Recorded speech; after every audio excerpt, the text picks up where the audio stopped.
Let me show you a good idea for some of y'all that have, you know, some acreage, an acre or two, larger than just a backyard, and it may work in a backyard too.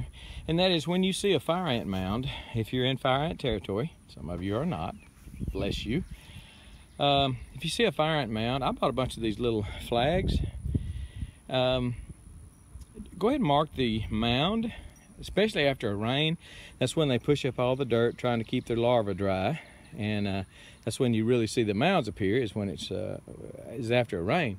So after a rain, walk around and then put you basically you're putting a pin in it, and you'll see up there in the blackberries I've got several flags are waving.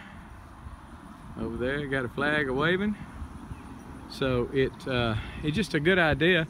And then as you come through and treat, it's one way you'll know whether or not you got them.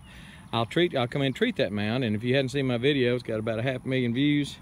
It's called How to Kill Fire Ants Dead. I'll treat that mound. Well, I've already treated that when it's dead, but I'll treat the mound, and then a day or two later I'll come back and kick at it, and if it's dead, I'll pull the flag up.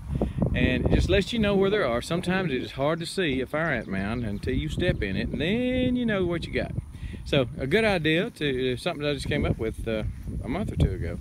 I actually bought the flags to mark gopher trails and mole trails, and for trapping them. But anyway, it works great for fire ants. Just mark your mounds, and mark your mounds. Whenever you see them, go through. You know, you may mark 3 or 4 mounds or 10 mounds in one day, and may not treat them till 2 or 3 days later. Or if it's gotten real dry, the mound, they won't be kicking up such a mound. It's kind of harder to see them. So you've already got it marked. You know they're there. Kick at it. If they run out, treat it. After you treat it, a day or two later, come by and check it, jerk it out. Okay? And that one, I don't see nothing. So it's dead. Let's pull up the flag. Move on to the next one. All right, just a good tip. It's working for me. Those, you know, 100 of those were like $4 or $5, I think, $10 maybe. So I keep them on my golf cart as I'm driving around. I'll slam on the brakes and stick one of them in the ground.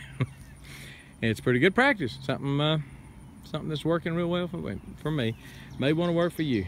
Mark your fire ant mounds with a flag. All right, we're gone.